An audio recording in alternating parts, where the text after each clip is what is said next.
Merci Jésus.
Au ciel, il n'y aura pas d'annonce, il n'y aura pas toutes ces choses. Au ciel, il n'y aura que la louange et l'adoration. Qui dit Amen. Amen. On peut célébrer le Seigneur pour nos sœurs. C'est tout. Et toute la chorale. Gloire à Dieu. Le titre de mon premier message de ce matin est ta famille dépend de tes souffrances. Ta famille dépend de tes souffrances. Est-ce que tu peux dire à celui qui est à ta gauche et celui qui est à ta gauche, à ta droite, pardon, ta famille dépend de tes souffrances. Un titre qui a l'air peut-être étrange, mais dis-lui, encourage-le, dis-lui, ta famille dépend de tes souffrances. On y va, je vous entends pas. Dis-lui, ta famille dépend de tes souffrances. Je nous invite à aller rapidement, s'il vous plaît, j'ai 2 textes à vous proposer.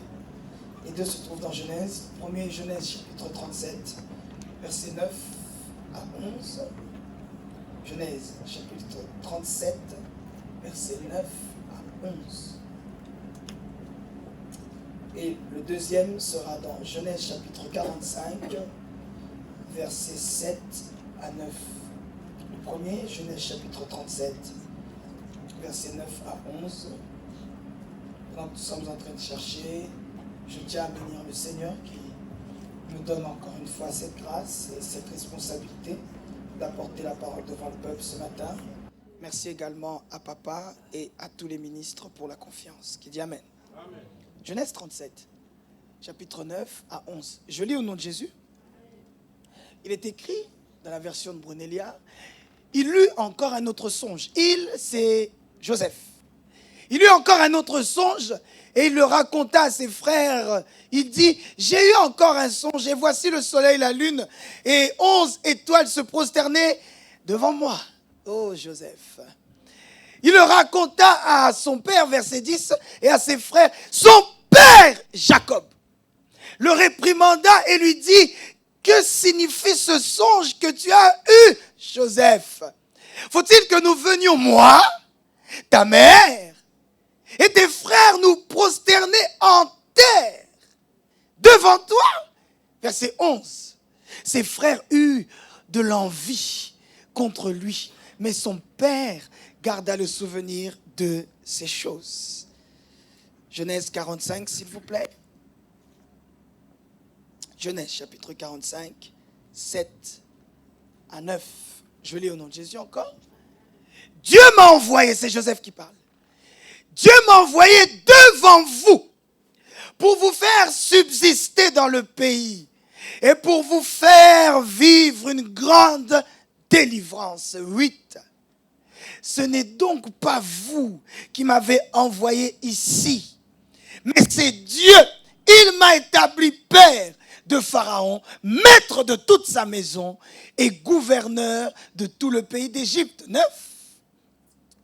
hâtez-vous de remonter auprès de mon père Jacob. Et vous lui direz, ainsi a parlé ton fils Joseph, Dieu m'a établi Seigneur de toute l'Égypte, descends vers moi, ne tarde pas. Ta famille dépend de tes souffrances. Sois mon porte-parole, s'il te plaît. Répète encore à ton voisin de gauche, de droite. Ta famille dépend de tes souffrances. Oh, il n'entend pas ce matin, on dirait qu'il est fatigué. Crie encore plus fort en lui disant, ta famille dépend de tes souffrances. Prenons place, s'il vous plaît. Pour introduire mon propos, frères et sœurs, j'aimerais dire que mon but pour ce message est d'encourager une personne qui sent qu'il ou elle a un rôle déterminant dans sa famille. Une personne qui sent qu'il y a des choses qui le mettent mal à l'aise dans sa famille. Une personne qui sent qu'il se passe des choses que peut-être tout le monde trouve normales, mais que toi tu trouves anormales. J'aimerais encourager ce matin une personne qui se dit, non, ça ne devrait pas être comme ça. On ne devrait pas vivre dans cette maison. On ne devrait pas manquer d'argent ainsi. Non, dans ma famille, on ne devrait pas parler ainsi. Non, dans ma famille, ce n'est pas normal que quelqu'un soit toujours malade. J'aimerais parler à quelqu'un et dire que frères et sœurs, ce message est pour toi. Toi qui te dis, j'en ai marre que ma mère soit malade. Toi qui te dis, j'en ai marre que mes enfants tombent malades. Toi qui te dis, il se passe des choses dans cette maison lorsque tu parles de chez toi. Il se passe des choses qui ne sont pas normales. En un mois, on ne peut pas faire 30 jours de paix. Dans 30 jours, on a peut-être 2 jours où nous sommes en paix. On a également 2 jours où nous sommes en guerre froide. Mais tout le reste du temps, c'est la guerre. C'est des cris. C'est des disputes. Il n'y a pas la paix dans cette maison. Si tu es dans ce cas-là, ce message est pour toi. Mon but, frères et sœurs, est d'encourager une personne dans ce message. Merci Jésus. C'est d'encourager une personne qui se dit, il y a des choses qui ne me satisfont pas dans cette maison. Dans ma famille, il se passe des choses avec lesquelles je ne suis pas d'accord. Peut-être qu'eux, ils trouvent ça normal, mais moi, je trouve que ce n'est pas normal. Ce matin, je veux commencer par encourager une personne qui se dit, il se passe des choses que je n'apprécie pas. Je ne suis pas satisfait de l'état de ma famille actuelle. Oh, suis-je en train de dire que parce que tu fais ce constat, il faut que tu changes de famille? Est-ce que je suis en train de dire, oui, les choses qui ne vont pas dans ta famille, dans ce cas-là, change de famille, change de père, change de mère, change de pays, change de maison. Oh, je ne suis pas en train d'encourager une jeune fille à fuguer. Non, reste là où tu es. Dieu t'a placé là pour une mission. Dieu t'a placé dans cette famille pour une mission. Tu as un rôle déterminant dans ta famille. Tu as un objectif à atteindre dans ta famille. En d'autres termes, vous l'avez compris, si je peux amener un deuxième titre à ce message, c'est de dire, tu es le Joseph de ta famille. Ma soeur, tu es la Joseph de ta famille. Tu es la personne par laquelle Dieu va passer pour que ta famille soit changée. Oh, si quelqu'un y croit avec moi, est-ce que tu peux dire Amen? Tu es la personne qui est censée amener un nouvel élan dans la famille. Tu es l'homme et la femme qui est censé amener un vent nouveau dans la famille. Il faut qu'il y ait un avant et un après toi. Oh, est-ce que je dis que tu es en train de remplacer Dieu? Non, ce n'est pas mon but. Mais sachez que Dieu passe toujours par un homme pour faire du bien à un autre homme. Où est ton Amen? Et j'aimerais encourager quelqu'un ce matin. Là où il y a le désarroi dans ta famille, là où il y a l'opprobre dans ta famille, là où c'est les ténèbres dans ta famille, Dieu veut passer par toi pour amener la lumière. Dieu veut passer par toi pour que cette maladie chronique s'arrête dans la famille. Dieu veut passer par toi pour que le diabète de que la famille puisse complètement disparaître. Dieu veut passer par toi pour que la pauvreté qui tient la famille puisse complètement disparaître. Et je prophétise dans la famille de quelqu'un, tu es celui qui va atteindre le sommet dans la famille. Et je prophétise dans la famille de quelqu'un, tu es la première personne de laquelle on va parler en positif. Et je prophétise dans la vie de quelqu'un, tu es la première personne qui aura des enfants, mais pas hors mariage, dans le mariage. Tu es la première personne qui vivra une longue vie sans avoir de diabète. Oh, je ne prêche pas la bonne église. On dirait que je ne prêche pas la bonne église. Sinon tu aurais vibré avec moi. Je le répète, à cause de toi, à partir de toi, plus personne ne sera malade dans la famille. Prenons place. Tes souffrances. Ta famille dépend de tes souffrances. La mission, frères et sœurs, que tu as reçue, je reste toujours sur ce premier point. Cette mission n'est pas donnée par moi. Cette mission n'est même pas donnée par toi non plus. Cette mission, c'est Dieu qui te l'a donnée. Oh, et j'en parlerai tout au long de ce court message. Frère, Dieu est un Dieu responsable. Lorsqu'il donne une mission à quelqu'un, il pourvoit à tout le reste pour que cette personne atteigne son objectif.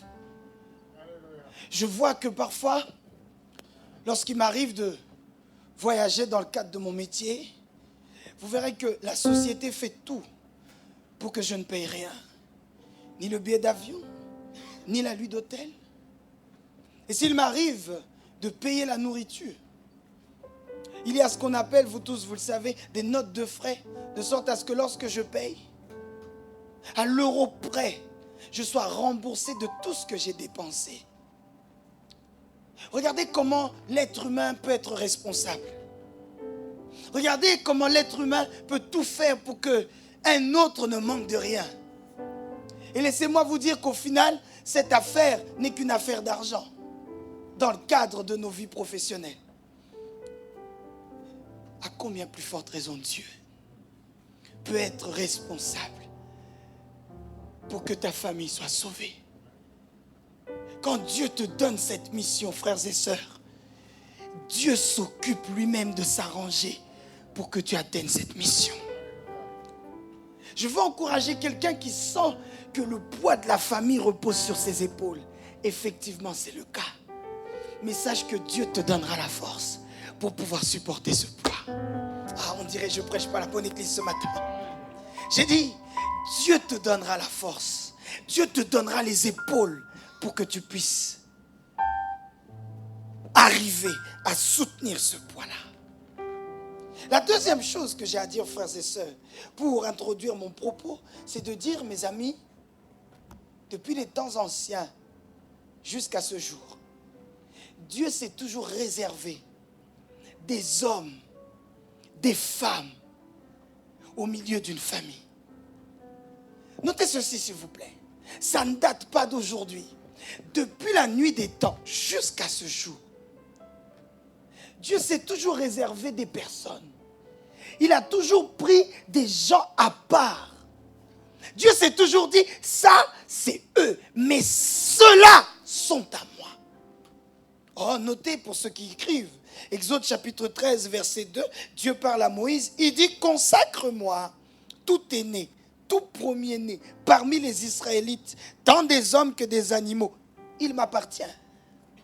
Ah, Denise et Stéphanie, ce verset peut être déjà un verset pour nous prouver que Dieu a toujours pris une partie. C'est la dîme également. Qui dit Amen? Dans Exode, Dieu dit à Moïse, hey, lorsqu'une famille a 10 enfants, le premier n'est pas pour eux, il est pour moi. Parce que sachez, frères et sœurs, que pour les Juifs, les enfants doivent servir les parents. Si on revient à l'histoire. Les enfants n'étaient pas embauchés dans une société X ou Y. Non. Dans la tradition juive, lorsqu'un père avait des enfants, les enfants n'iront pas travailler ailleurs. Les enfants vont travailler dans, on va dire, l'entreprise familiale. Qui me suit? Mais dans tout ça, Dieu dit, les premiers-nés, Ah. C'est pas pour vous, c'est pour moi. Qui m'entend? Ou peut-être quelqu'un dira, mais non, ça, évangéliste, c'est l'ancienne alliance. Dans les temps actuels, Dieu ne choisit plus. Dieu ne s'est plus réservé des hommes. Ok, allons dans Jean chapitre 1, verset 12. Et il est écrit un verset qu'on connaît tous. Mais à tous ceux qui l'ont reçu, mais à tous ceux qui l'ont accepté, dit ma version, à ceux qui croient en son nom, elle a donné le pouvoir de devenir enfants de Dieu. Dans Exode, on dit, parmi toutes les créatures, je me choisirai certaines qui seront pour moi. Mais dans Jean, on comprend que nous ne sommes plus des créatures, mais que nous sommes tous enfants de Dieu. Quel est mon point? Et j'aimerais que vous me suiviez très bien. Ce point-là est de dire qu'à partir du moment où tu deviens chrétien, Dieu te donne une mission automatiquement dans ta famille. À partir du moment où tu acceptes Christ, tu as directement un rôle à jouer dans ta patrie. Un rôle à jouer, que dis-je, dans ta fratrie. Tu as un rôle à jouer dans ton cercle familial. Oh, j'aimerais vous dire, si Jacob a eu un Joseph, vous devez savoir que dans une famille chrétienne, nous sommes tous des Joseph. Dans une famille avec des enfants chrétiens, vous devez savoir que vous avez tous un rôle à jouer. Mais comme Dieu est un Dieu juste, comme Dieu est un Dieu fidèle, comme Dieu a des principes divins, avant l'élévation, il y a d'abord des épreuves. Avant l'élévation, il y a d'abord la souffrance. Avant l'élévation, il y a d'abord les temps durs. Avant les rires et les éclats, il y a d'abord les pleurs. Je disais tantôt, mais je le répète encore, je suis venu pour encourager quelqu'un qui pleure à cause de sa famille. Je suis venu pour encourager une personne qui peut-être se dit, oui, je suis sauvé. Mais si Jésus revient aujourd'hui, ma mère ira en enfer, mon père ira en enfer. Laisse-moi te dire, Dieu t'a suscité dans cette famille afin que toi tu apportes le salut, afin que toi tu apportes la lumière. Je suis venu dire à quelqu'un qui sent qu'il y a toujours l'adultère dans sa famille, mon père a trompé ma mère, mon oncle a trompé ma mère, mes tantes trompent leur mari, tout le monde fait n'importe quoi, tout indique que moi aussi j'irai. Je viens déclarer à quelqu'un, à cause de toi, à partir de toi, ce mouvement va changer. À partir de toi, ce virus va s'arrêter. Je déclare à partir de toi, ces choses vont s'arrêter. Si tu y crois, j'aimerais que ton amen arrive à mes oreilles. Mais pour ça, accepte de souffrir. Les deux versets que nous avons lus reflètent l'histoire de notre ami Joseph. Et pour aller encore plus loin dans le développement de ce message, frères et sœurs, on peut diviser la vie de Joseph en 3 grandes étapes. Numéro 1, c'est Joseph chez son père, à Canaan. C'est la partie où il commence à avoir des rêves, comme nous venons de les lire. Deuxième chose, on connaît tous l'histoire, c'est la souffrance. C'est là où Joseph souffre. Il souffre pourquoi? Il souffre parce que numéro 1, on le jette dans une citerne, dans un puits, on peut dire. Il souffre pourquoi? Parce qu'il est vendu par ses frères. Deuxième chose pour laquelle il souffre parce que Joseph devient esclave chez Potiphar, en Égypte, éloigné de sa famille. Et vous voyez comment parfois, juste l'espace de quelques instants, quelques mois, on est éloigné de sa famille. Vous voyez comment le cœur est meurtri. Voilà, on ne se sent pas bien. On est mal à l'aise. On a laissé sa famille loin. Sachez, frères et sœurs, que Joseph a vécu ces choses. Dans un pays étranger, il se retrouve esclave chez Potiphar. Oh, troisième élément qui est monté dans mon cœur pour parler de la souffrance de Joseph. Joseph souffre parce qu'il est prisonnier. Il aurait été bien qu'il soit prisonnier pour une erreur qu'il a commise. Mais il est prisonnier à cause d'une calomnie. Il est victime d'une injustice. Alors déjà, lorsqu'on est étranger, doyen, c'est dur. Mais pire encore qu'étranger, il devient prisonnier pour une injustice, mais dans un pays étranger. Voyez la souffrance qu'on peut imaginer que Joseph a vécue. Voyez le désarroi et le sentiment d'abandon que Joseph a pu avoir.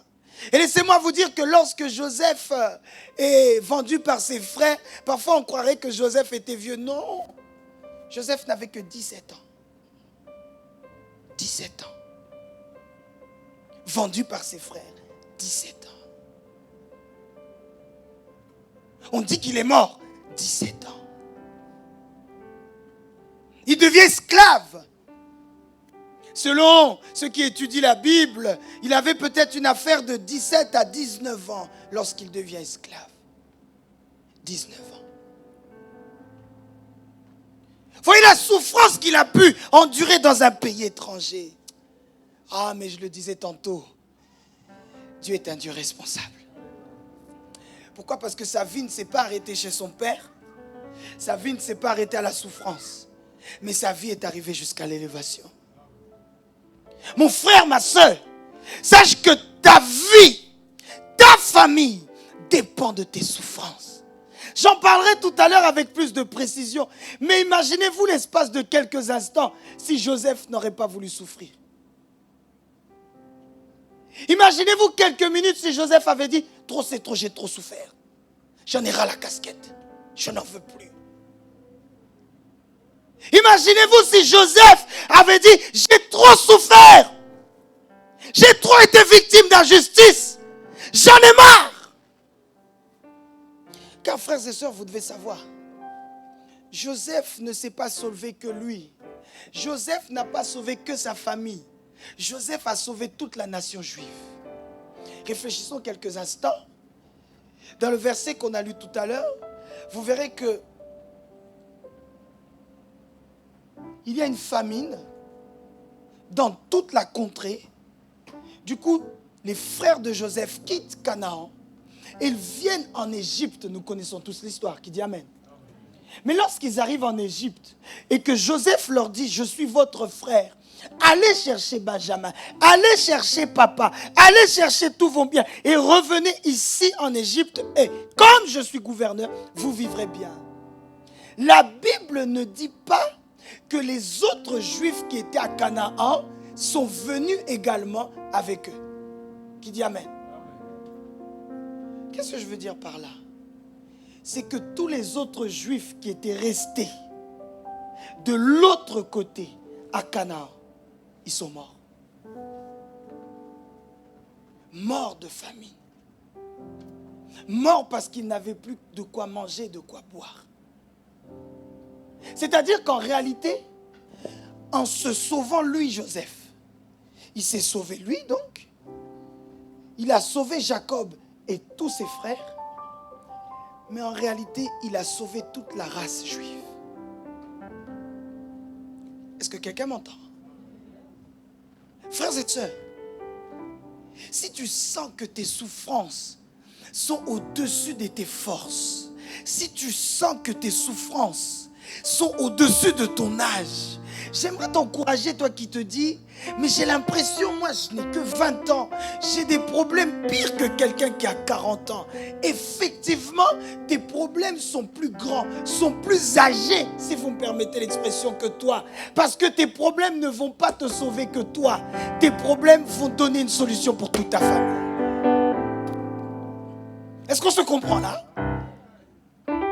Joseph a tant souffert parce que ce n'était pas que pour lui qu'il souffrait. Parce que ce n'était pas que pour sa famille qu'il souffrait. Joseph était en train de souffrir pour toute la nation juive. Joseph souffrait pour qu'au final on ne puisse pas se dire le Dieu d'Abraham, le Dieu d'Isaac, le Dieu de Jacob, et c'est terminé. frères et sœurs, si Joseph avait dit, comme je le disais, j'en ai marre, le film se serait arrêté là. Frère, si j'ai un troisième titre pour ce message, tiens bon. Tiens bon. Ta famille en dépend. Tiens bon. Même si tu souffres, tiens bon. Même si tu pleures, tiens bon. Même si tu as l'impression d'être incompris, tiens bon. Même si tu as l'impression on dit des choses mauvaises sur toi, tiens bon. Même si tu as l'impression tes propres frères, ton propre père est contre toi, mais toi qui quand il arrive, tiens bon. Même si tu te dis le poids de la douleur, le poids de l'humiliation, c'est trop pour moi, je n'en peux plus, frère, tiens bon. Tiens bon. Ta famille dépend de tes souffrances. C'est toute ta famille qui en dépend. Souffre, car Dieu est avec toi. Alors j'ai essayé de relever, on va dire, quelques symptômes, quelques points communs, si je puis dire ainsi. Des personnes que j'ai nommées des étoiles. Dieu se choisit toujours des hommes pour pouvoir faire du bien à tout un peuple.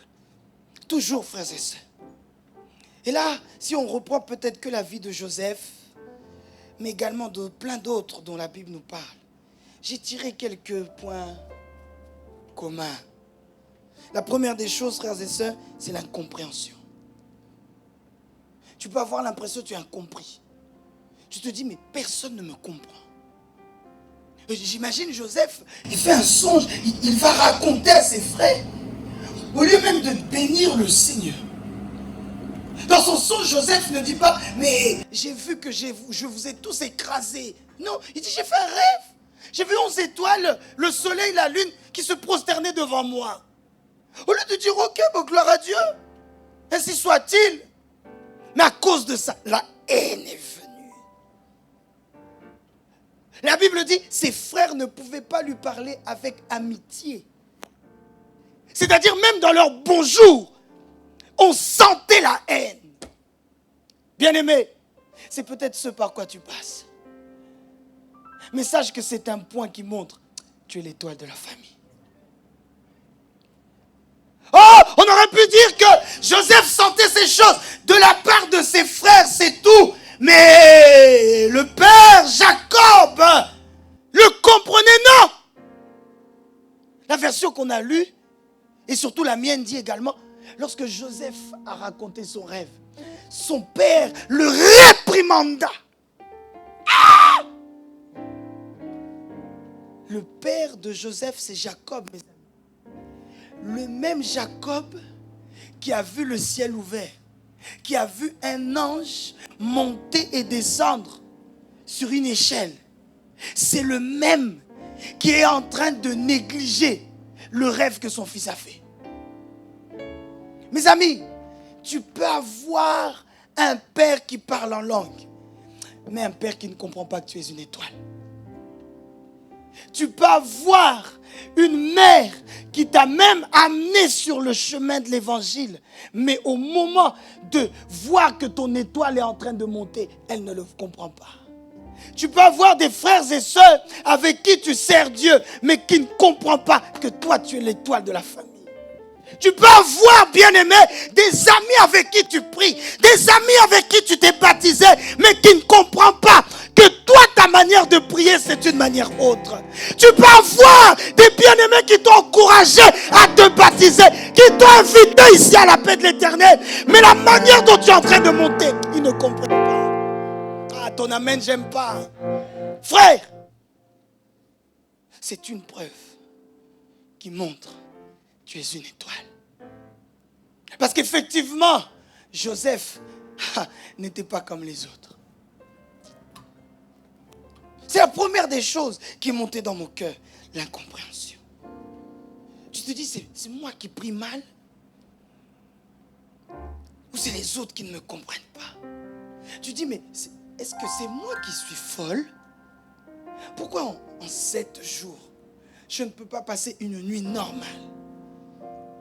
Il y a au moins une nuit où je vois des choses, où je vois Dieu amener l'église à un niveau, où Dieu me parle sur des personnes, où Dieu me parle sur des collègues de travail, où Dieu me parle sur moi-même. Est-ce que suis-je fou? Suis-je folle? Frère, je te rassure, tu n'es rien de tout ça. Tu es juste une étoile. Tu es juste une étoile qui est en train de briller. Et je prie et je déclare en même temps, personne ne pourra étouffer ton étoile. Oh, je le dis avec assurance. Je répète, personne ne pourra étouffer ton étoile. Même si tu es vendu, même si tu es jeté dans une citerne. Oh, j'aimerais déclarer ce que Joseph a dit vers la fin de sa vie en disant, mes frères, vous avez voulu me faire du mal, mais Dieu l'a changé en bien. Alléluia. Je déclare, frères et sœurs, que toutes les personnes qui t'ont fait du mal, en réalité, sont en train de te propulser sur le couloir de ton chemin. Je déclare que toutes les personnes qui t'ont humilié, en réalité, ce sont des personnes qui sont en train de t'encourager. Gloire à Dieu pour tes ennemis. Gloire à Dieu pour mes ennemis. Gloire à Dieu, parce qu'en réalité, ce sont des essences, ce sont des diesels, ce sont des carburants dans le moteur de ma destinée. C'est à toi que je parle, que ton amène arrive ici. Je dis, c'est à toi que je parle. Crie bien fort, amen. Dis à deux personnes, je suis une étoile. Ouais, dis-leur encore plus fort, dis, je suis une étoile. Bien-aimés, les étoiles sont incomprises. Frère, tu ne peux pas penser comme les autres. Car ce que tu vis, les autres ne le vivent pas. Oui, l'amen. Car ce que tu sens, les autres ne le sentent pas. Oh, et en préparant ce message, et là je sens encore plus que c'est en train de convaincre mon cœur. Je sens qu'il y a des bien-aimés dans ces lieux qui ne sont pas contents du niveau social de leur famille, qui ne sont pas contents du quartier dans lequel leur famille habite, qui ne sont pas contents de cela. Ils se disent non, je vaux mieux que ça, ma famille vaut mieux que ça. Frère, c'est l'appel que Dieu a mis dans ton cœur. À votre amène ma grâce, bien-aimé. C'est l'appel que Dieu a mis dans ton cœur.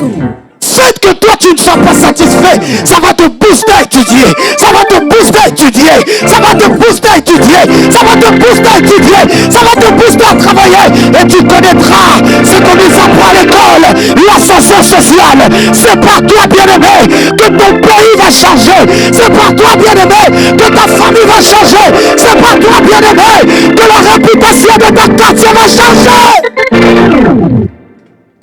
Si tu y crois, j'aimerais que ton amen arrive à mes oreilles.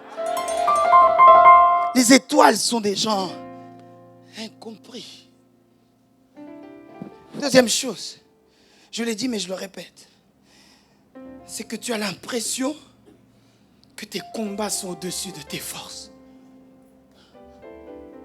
Même en pleurant, tu te dis, en priant pardon, tu pleures.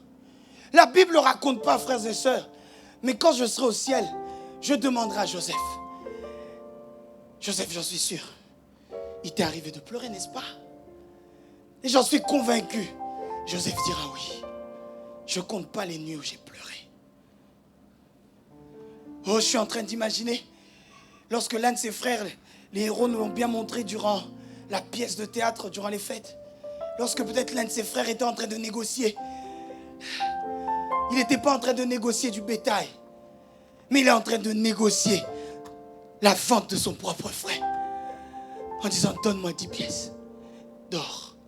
Donne-moi 13 pièces. Et peut-être qu'il regardait et disait, non, selon le nombre que nous sommes 10, donne-moi 10 pièces. Comme ça, on en aura tous une. Il est en train de vendre, pas quelqu'un d'autre, son propre frère. Peut-être que c'est ce que tu sens. Peut-être toi, on ne t'a pas vendu comme Joseph a été vendu. Mais peut-être qu'on t'a vendu dans le sens où on t'a renié. On ne te compte pas dans la famille. On sent que tout le monde peut parler, mais toi, ta voix, et c'est comme si elle ne pèse pas autant que celle des autres. C'est comme si toi, lorsque tu parles, on se dit, mais toi, tu ne connais rien à la vie. Nous autres, on a vécu. Toi, Attends, et après tout, qu'est-ce que tu penses? Oh, je repense à une autre étoile. Il répond au nom de David. Lorsque David vient frapper d'ego, pas d'orgueil, mais d'ego, parce qu'il n'est pas content que Goliath soit en train de menacer tout le peuple d'Israël. Le frère, au lieu de l'encourager, au lieu de dire, vas-y, bats-toi, moi je n'ai pas pu. Ça fait 40 jours je suis là, je n'ai pas pu me lever. Mais vous verrez, Eliab, Abinadab et les autres, la première chose qu'ils disent, oh, nous connaissons ton orgueil. De quel orgueil vous parlez? Je refuse cela. Je refuse qu'on t'appelle orgueilleux dans la famille. Je refuse qu'on m'appelle orgueilleux dans ma famille. Mais au contraire, c'est parce que tu es une étoile. Tu as comme l'impression que le poids du combat est trop lourd pour toi. C'est le deuxième critère des étoiles. Tu te dis non, c'est trop. Non, je n'y arriverai pas. Tu sens cette frustration, mais tu te dis c'est pas possible, c'est impossible. Dans ma famille, tout le monde a des enfants partout. Dans ma famille, personne ne se marie. Toutes les femmes, même lorsqu'ils se marient, ils divorcent. Alors il y a un temps où peut-être tu es zélé, tu as le zèle du nouveau converti, tu dis oui c'est vrai. Si quelqu'un est en Christ, il est devenu nouvelle créature, toutes choses anciennes sont passées, voici toutes choses sont devenues nouvelles. Mais après ça, quand le temps passe, tu te dis, c'est pas possible. Moi aussi je tomberai dedans. Frère, je viens t'encourager. Tiens bon. Oh, je répète, tiens bon. Oh, j'insiste encore, tiens bon. Tu seras la nouvelle référence dans la famille. J'ai dit, tu seras la nouvelle référence dans la famille. Oh, j'entends les voix de tes enfants. Oh, j'entends les voix de tes nièces et de tes neveux qui disent, oui, c'est vrai, on connaît le Dieu de la Bible. Mais on connaît le Dieu aussi de tata et tel. Mais on connaît le Dieu aussi de maman et tel. Mais on connaît aussi le Dieu de papa et tel. Parce que depuis lui, les avortements sont arrêtés. Parce que depuis lui, les divorces sont arrêtés. Parce que depuis elle, la pauvreté s'est arrêtée. Parce que depuis lui, les diplômes sont arrêtés. Je prophétise le baccalauréat de quelqu'un. Je prophétise la licence de quelqu'un. Je prophétise le master de quelqu'un. Je prophétise le CDI de quelqu'un. Votre amène est trop glacial, bien-aimé. Dis à quelqu'un, l'évangéliste parle de ma vie. Dis-lui fort. Dis, l'évangéliste parle de ma vie. Je veux entendre du bruit des hommes et des femmes qui sont en train de dire, l'évangéliste parle de ma vie. C'est de ma vie dont il est en train de parler. L'incompréhension. Tu n'es pas compris. Oh, d'autres disent, je ne veux pas rentrer dans ce débat, d'autres disent qu'au final, Joseph n'aurait pas dû dire à ses frères. Il aurait dû garder ses visions. Peut-être. D'autres disent, non, tant mieux qu'il ait dit. Parce qu'à cause de ça, il y a eu la haine. Et la haine a été un booster pour qu'au final, il puisse le vendre.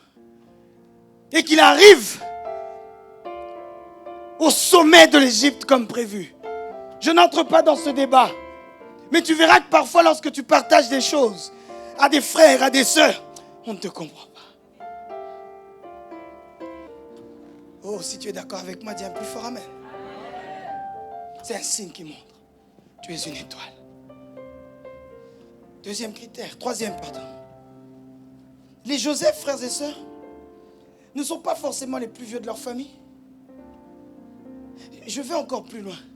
Vous verrez que Dieu a rarement, pour ne pas dire jamais, du moins le Dieu de la Bible, a rarement, pour ne pas dire jamais, appelé les aînés de la famille. Parce qu'au final, vous comprenez que c'est la parole de Dieu qui nous prouve. Tout ce qu'on néglige, c'est ce que Dieu utilise. Tout ce sur quoi on ne prête pas attention, c'est ça que Dieu utilise. C'est ça la sagesse de Dieu. Parce que Dieu veut faire comprendre ce que les hommes ont négligé. Là où on ne voyait rien, c'est ce que moi j'utilise pour pouvoir élever un pays. C'est ce que moi j'utilise pour pouvoir élever une famille. Oh frères et sœurs, lisez la Bible. De Genèse à Apocalypse, vous verrez rarement, pour ne pas dire jamais, je dois approfondir mes recherches.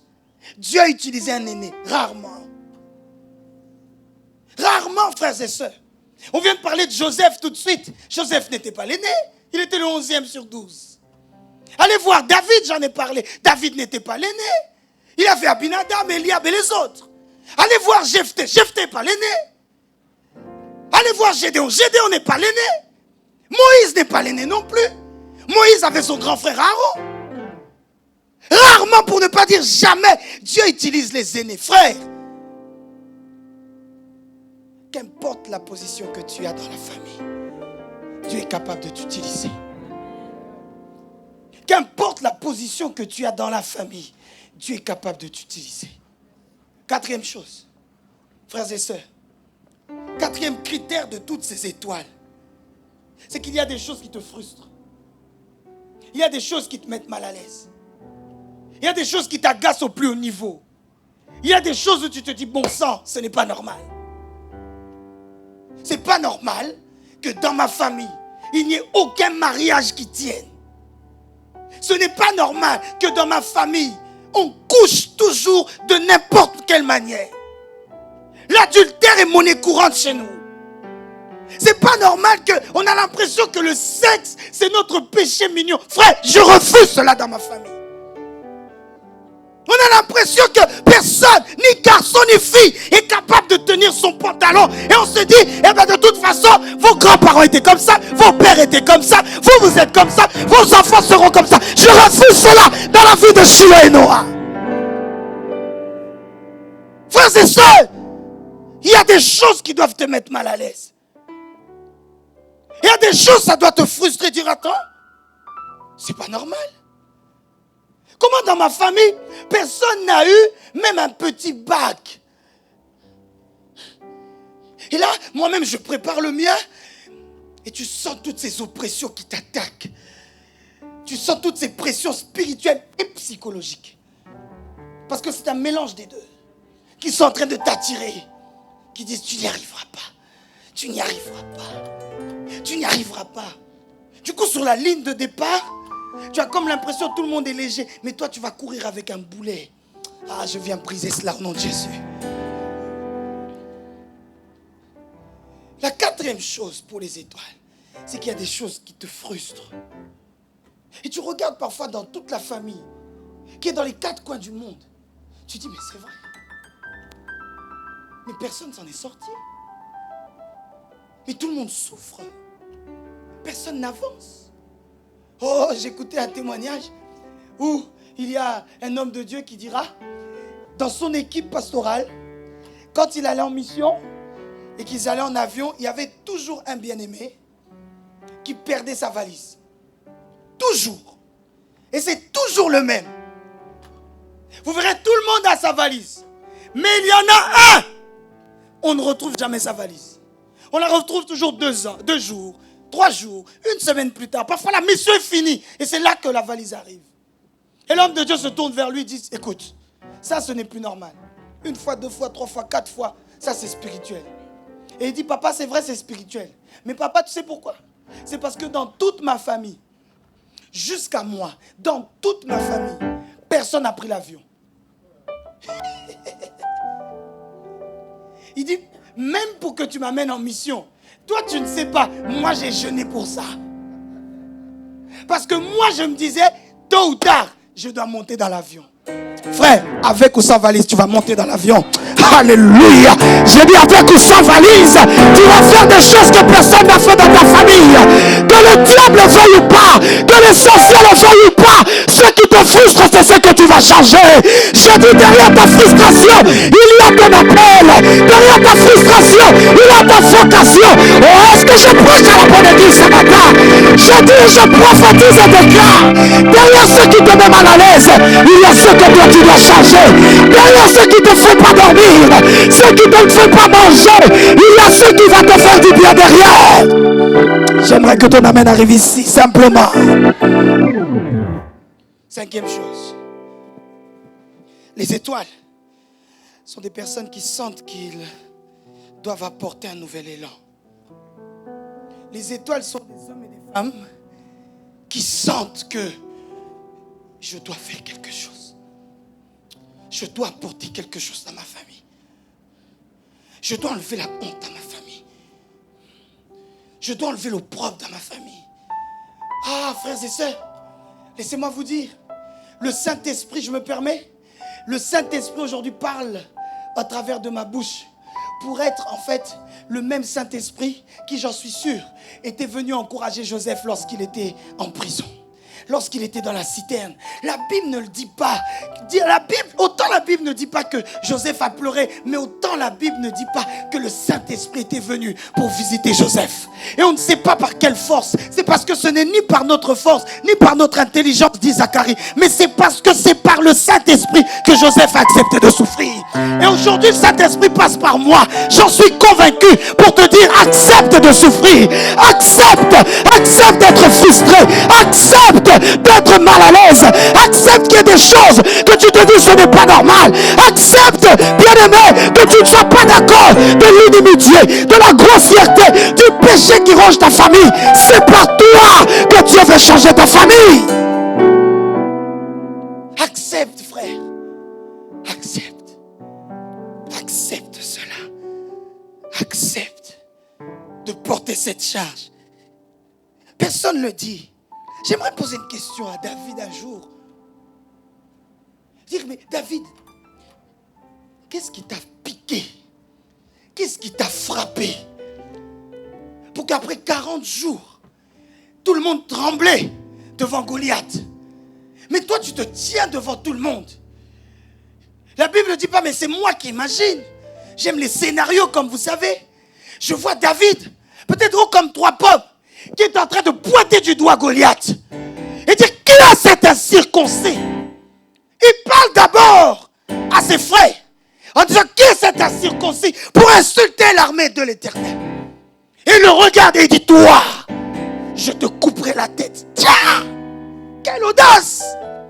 Qui a encouragé David? Qui a dit, David, vas-y? Frère, il y a des fois, tu ne dois pas entendre que quelqu'un t'encourage. Tu t'encourages toi-même. Tu t'exhortes toi-même. Tu te bénis toi-même. Tu prophétises toi-même pour toi. Oh, j'aime vous raconter, lorsque Josué est sur le point de prendre la succession de Moïse, c'est Dieu qui lui dit, Josué, fortifie-toi toi-même. J'aimerais donner un 4e titre à ce message. Fortifie-toi toi-même ce matin, bien-aimé. Fortifie-toi toi-même.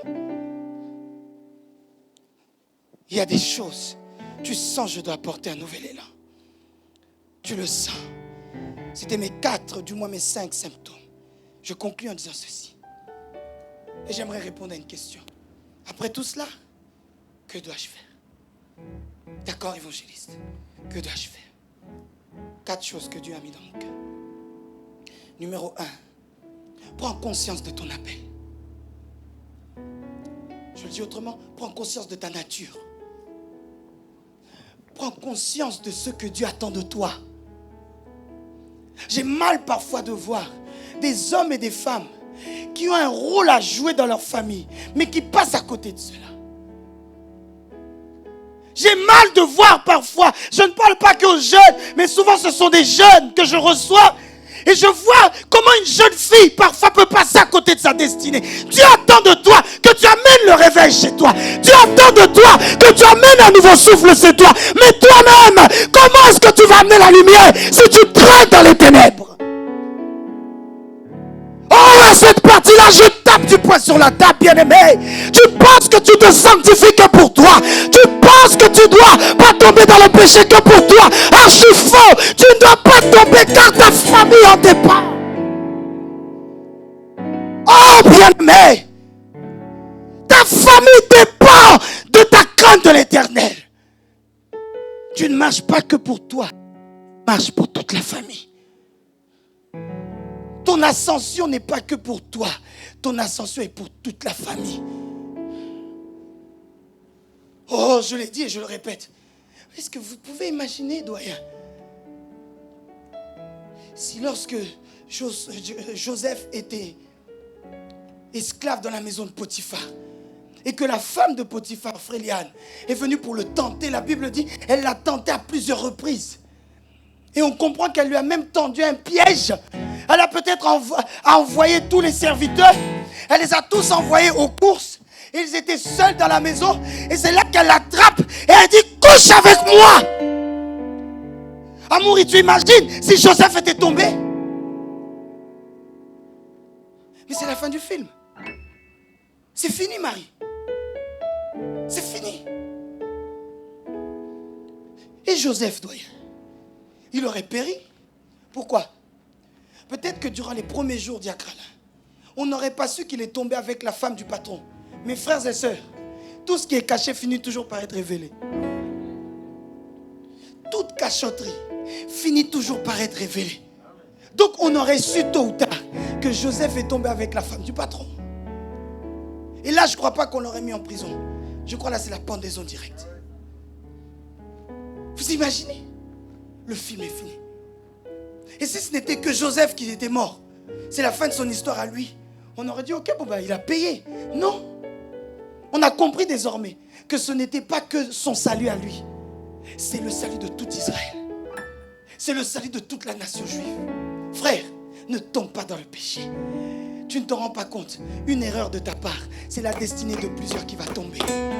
Oh, peut-être parce que tu ne les vois pas encore. Tes nièces, tes neveux, tes propres enfants, tes arrière-petits-enfants. Mes frères et sœurs, tu es censé être une référence pour eux. Je parle à un jeune homme, je parle à une jeune fille. Il se dit aujourd'hui, je n'ai même pas de fiancé. Je ne suis même pas marié. De quoi parle l'évangéliste? Frère, je parle des choses actuelles, mais également des choses à venir. Je suis venu comme un prophète pour parler des choses futures. Et tu dois comprendre de tes souffrances, de ton abnégation, de ta persévérance, de ta sanctification, de ta marche dans la crainte de l'Éternel, dépend toute ta famille derrière. Tu es censé être une référence. Quand on dit c'est vrai, les grands-parents ont fauté, tante un tel a fauté, oncle un tel a fauté, mais telle tante, elle n'a jamais fauté. On voit que depuis sa jeunesse jusqu'à sa vieillesse, elle n'a jamais fauté. Dieu veut faire de toi une personne sur qui on va se baser pour dire c'est possible. Oui, c'est possible de réussir dans ce pays. C'est possible de faire de brillantes études. C'est possible de sortir sa famille de la paresse. C'est de faire sortir sa famille, de l'humiliation. C'est possible de faire sortir sa famille de la bassesse sociale et de l'amener plus haut. C'est possible de faire une entreprise dont on parle dans le monde entier. Dieu veut qu'on se base sur toi dans le milieu familial pour dire c'est possible d'avoir beaucoup d'argent sans tomber dans la franc-maçonnerie, sans tomber dans les loges, sans tomber dans l'occultisme. On le voit à travers de notre fille, on le voit à travers de notre fils. Oh, je sens que je prophétise sur la vie de quelqu'un. On doit parler de toi en disant depuis toi, on sait que c'est possible de tomber, de ne pas tomber, pardon. On sait que c'est possible d'être riche sans tomber dans la corruption, sans tomber dans l'adultère, sans tomber dans l'impudicité. Ne tombe pas. Tiens bon. Tiens bon parce qu'en réalité, c'est pas que ta vie qui est en jeu. Ah oui, ce message, je sens qu'il tombe à pic pour quelqu'un qui petit à petit était en train de lâcher. Quelqu'un qui petit à petit était en train de se dire, au final, je suis appelé à suivre le même chemin que mes parents, le même chemin que mes oncles. Non, bien-aimé. Non. Prends conscience de ton appel. Ne tombe pas dans le péché. Je disais hier aux jeunes, ne jouez pas avec le péché. Et là, je parle à toute l'église. Ne jouez pas avec le péché. Qui dit Amen. Deuxième chose, j'avance rapidement. Vous l'avez compris? C'était le fil rouge de mon message. Tu dois persévérer. Malgré tout, bien-aimé, persévère. Malgré tout, frères et sœurs, persévère. Malgré les souffrances, malgré les temps durs, persévère. Oh, j'en ai parlé, les incompréhensions, persévère. Il y a des questions auxquelles je n'ai pas de réponse, persévère. Il y a des choses qui m'agacent au plus haut point, persévère. Oh, moi, Joseph, je suis vendu par mes frères, persévère. J'arrive en Égypte, on me fait esclave dans la maison de Potiphar. Persévère. Oh, on m'amène en prison pour une chose que je n'ai pas faite. Persévère. J'arrive à définir le rêve de les chansons. Il est parti, il a promis qu'il n'allait pas m'oublier. Il m'a délaissé. Persévère. Frères et sœurs, c'est à toi que Pharaon va confier le pays. Je ne parle pas à la bonne église, on dirait ce matin. J'ai dit, c'est à toi que Pharaon va confier le pays. On parlera de toi comme une référence. On parlera de toi comme un modèle. Je suis en train de déclarer, d'ouvrir le chemin de ta destinée en disant qu'on parlera de toi comme un modèle. On parlera de toi comme une référence. On parlera de toi comme quelqu'un qui a dû passer, oui, par la souffrance. Mais la Bible dira, c'est la fin de toute chose qui vaut mieux que son commencement. Le monde a voulu nous dire que c'est la fin qui justifie les moyens. Mais en réalité, c'est la fin de toute chose qui vaut plus que le commencement. Sache que ta fin est glorieuse. Je parle sur quelqu'un en disant ta fin est glorieuse. Je proclame sur quelqu'un en disant ta fin est glorieuse. Persévère malgré tout. Malgré la souffrance, persévère. Malgré les humiliations, persévère. Malgré le manque d'argent, persévère. Malgré les incompréhensions, persévère. Malgré les tentations, le diable te tente, le diable t'attaque, il t'envoie des pièges. Malgré tout, persévère. Deux choses, je finis. Troisième chose qu'il faut faire. Compte sur Dieu. Compte sur Dieu. Je suis obligé d'adapter mon message en disant, même ne compte pas sur l'évangéliste. Oh, ça peut être aussi l'objet de tout un message. Mais qui a exhorté David dans ses soucis? Qui a exhorté Joseph, si on va dire notre personnage principal, lorsqu'il était en prison? Qui l'a encouragé? Quand il était dans la citerne doyen, dans le noir. La Bible est précise en disant que cette citerne n'avait pas d'eau. Ça veut dire que lorsqu'ils l'ont jeté, David a dû avoir mal, Joseph, pardon, en disant aïe! L'eau aurait pu peut-être adoucir un peu la chute. Donc il a eu mal même physiquement. Dans le noir, je l'imagine recroquevillé. Mais qui l'a encouragé? Il arrive à un niveau, frères et sœurs, tu dois affronter tes batailles seul. Oh, mais sache que même quand tu es seul, physiquement, en esprit, tu n'es pas seul. Ouais, je confirme, je confirme, je confirme, je confirme. En esprit, tu n'es pas seul. Le Saint-Esprit sera toujours avec toi. Même en prison, Dieu sera toujours avec toi. Même dans la cité, Dieu sera toujours avec toi. Même dans le bureau d'un professeur qui veut mettre des choses fausses sur ton dos, Dieu sera toujours avec toi. Même lorsque tu seras devant un juge, si c'est la volonté de Dieu, Dieu sera toujours avec toi. Oh, bien-aimé, même lorsque tu seras dans le bureau d'un médecin qui t'annonce une mauvaise nouvelle, Dieu sera avec toi. Oh, je le confirme. Même si ton patron te convoque en voulant te révoquer pour des choses que tu n'as pas commises, même dans ce bureau, même s'ils sont 1000 contre toi, Dieu sera avec toi.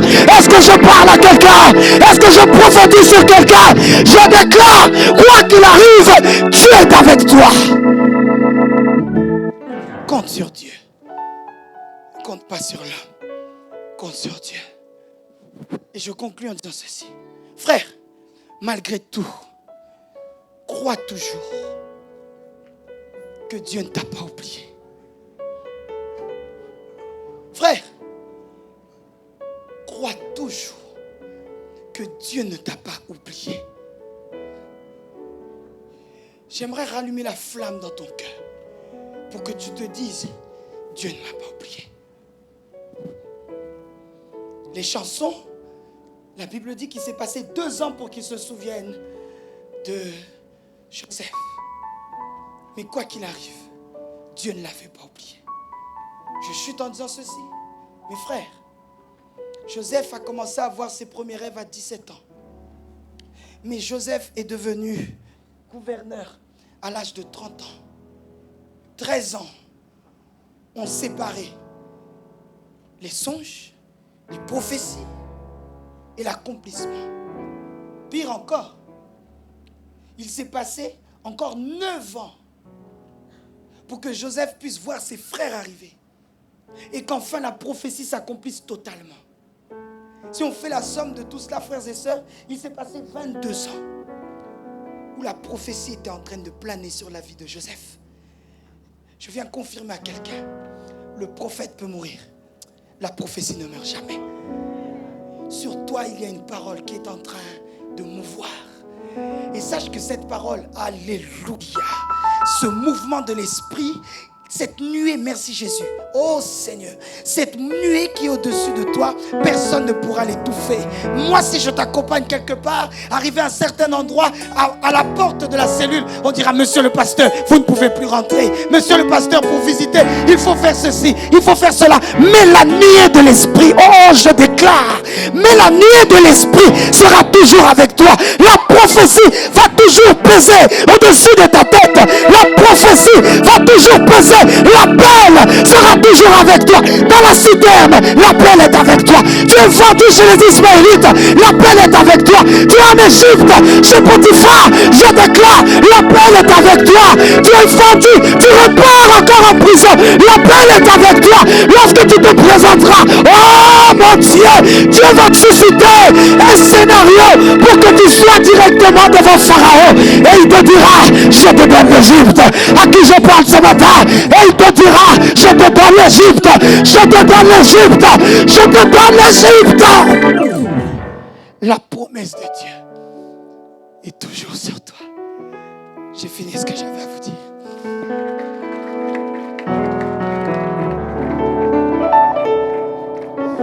Mettons-nous debout, s'il vous plaît. Shondararababasa.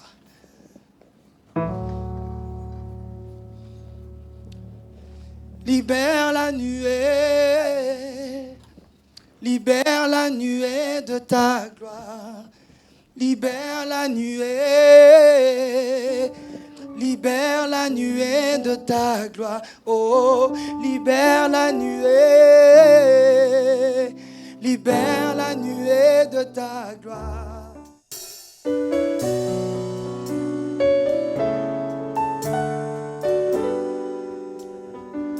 Merci Jésus.